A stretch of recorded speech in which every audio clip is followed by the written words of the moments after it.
요즘 골드바 사재기 열풍이 심상치가 않습니다.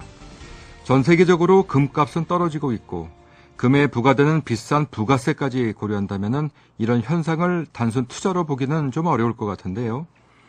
결국 세금 탄로가 목적이다라는 분석이 나오고 있습니다. 이런 음성적인 금거래를 막기 위해서 지난 2010년부터 금거래소 설립이 추진되어 왔는데 관련 법안이 아직도 표류 중이라고 하는데요. 어떻게 된 일일까요? 얼마 전 금시장 양성화라는 주제로 간담회를 주최하신 진보정의당의 박원석 의원 연결해 보겠습니다. 의원님 안녕하십니까? 네, 안녕하세요.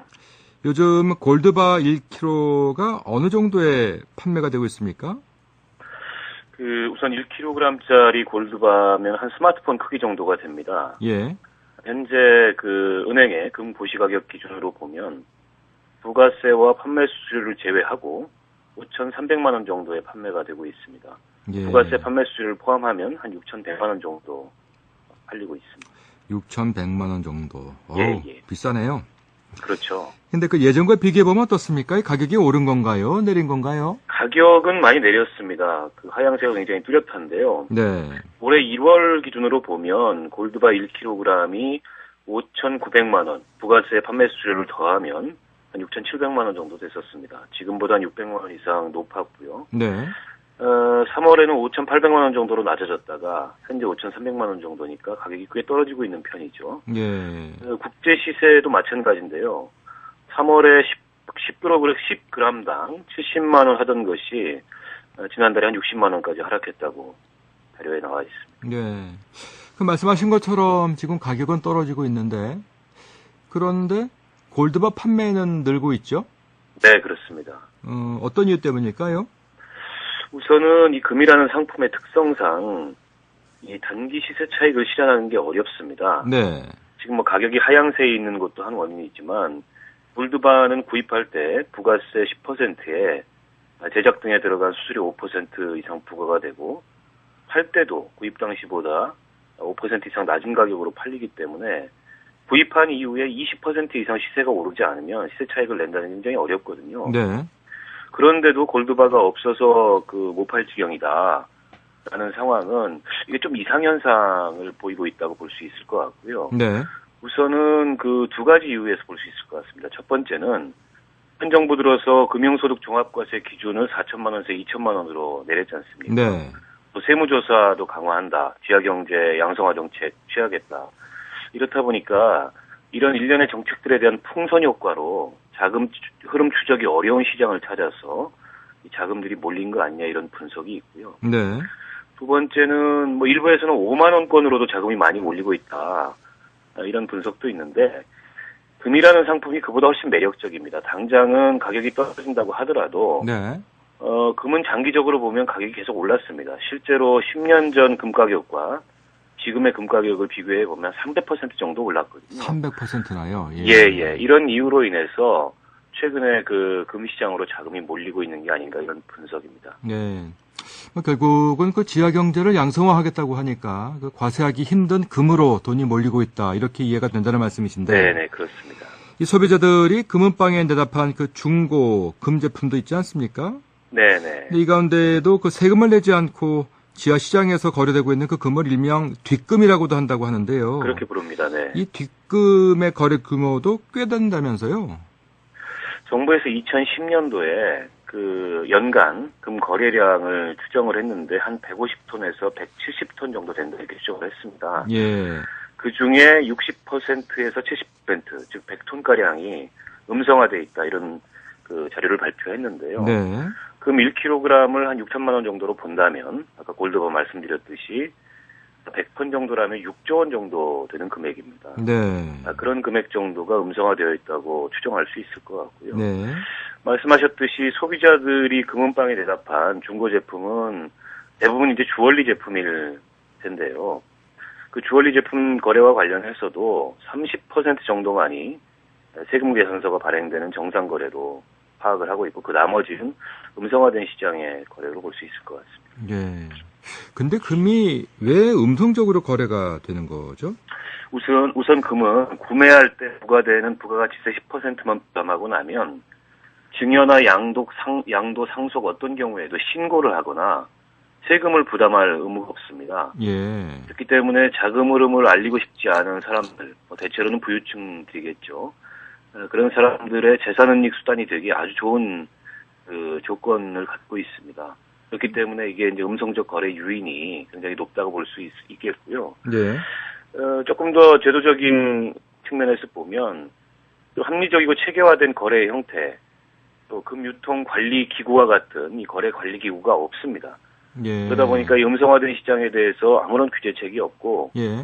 양성화 시장으로의 유인책도 현재로서는 펼치기 어려운 것이 예. 제일 큰 원인이라고 볼 수 있을 것 같습니다. 금에 대해서 이렇게 허술한 그 정책을 갖고 있는 나라가 우리나라만 그렇습니까?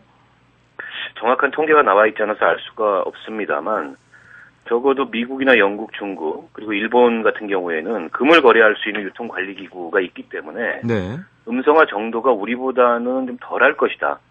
이렇게 추측을 해볼 수 있을 것 같고요. 네. 또 선진국일수록 금을 산업용이나 장식용 목적으로 이용을 하고 개발도상국이나 후진국일수록 이 가치 저장의 수단으로 보유하는 경향이 강하기 때문에 네. 아무래도 선진국들과 비교하면 우리 금거래가 음성화될 요인이 더 크게 존재한다 네. 이렇게 볼 수 있을 것 같아요. 그래서 지금 그 금시장 양성화를 위해서 금거래소 설립이 필요하다 이렇게 말씀하시는 것 같은데요. 네네. 이 금거래소라는 그 단어 자체가 좀 생소하지요? 그 거래소는 현재도 운영이 되고 있습니다. 서울에 한국거래소가 있고 예. 부산에는 한국증권선물거래소가 있습니다. 이런 거래소에서는 주식이나 유가증권을 거래하는 것이고요. 네. 금시장 양성화를 위해서 이제 금거래소 필요하다고 하는데 이 금거래소는 현물 거래 시장입니다. 금 자체를 거래하는 그런 시장으로 이해하시면 될 것 같고 네. 다만 현물이라고 해서 다 거래될 수 있는 건 아니고요. 거래소에서는 거래 상품과 단위, 또 거래 시간 이런 것들 좀 표준화 규격화해서 거래를 하게 됩니다. 쉽게 이해하자면 미국 시카고의 상품거래소나 영국의 금속거래소 같은 걸 떠올리시면 될 수 있을 것 같습니다. 그렇게 금거래소를 설립하게 되면 금시장이 양성화될 수 있나요?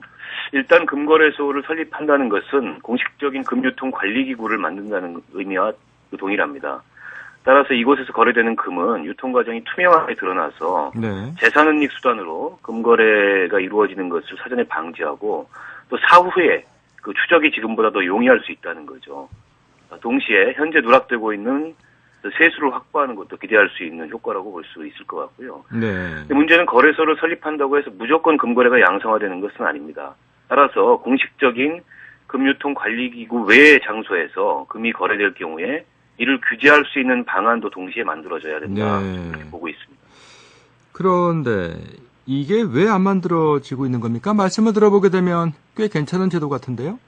정부에서도 그 2010년에 정부 합동으로 관련 대책을 발표해서 2012년 1월까지 금거래소를 도입하겠다. 이런 발표를 했었는데요. 네. 근데 여전히 정부 부처 간의 이견으로 지금까지 별다른 진전이 이루어지지 못하고 있는 상황이고요. 예.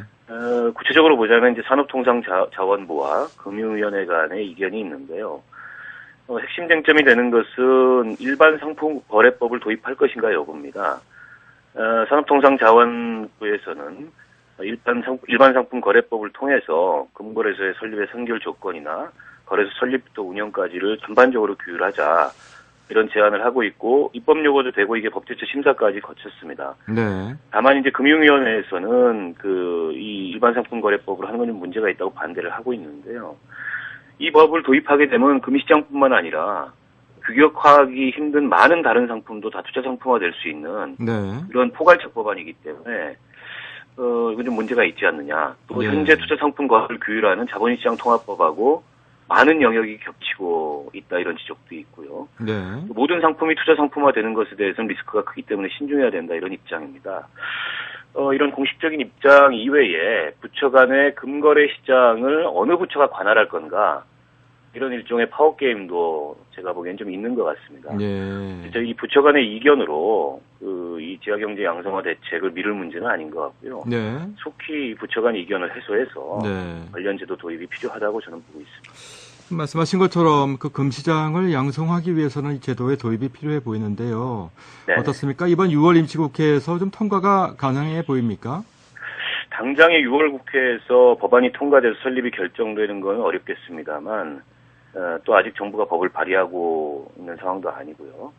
다만 최근에 역외 탈세 문제 등이 불거지면서 지하경제 양성화에 대한 국민의 관심이 굉장히 높아졌습니다. 예. 때문에 6월 국회가 본격적으로 근본에서 설립 논의를 좀 진전시키는 그런 자리가 됐으면 하는 기대를 갖고 있고요. 네. 최근에 제가 지난달 임시국회에서 이 문제를 최초로 제기한 이후에 그 여당의 원내대표께서 교섭단체 대표 연설을 하면서 이 금거래 시장의 양성화 필요성을 아주 강하게 주문을 하셨어요.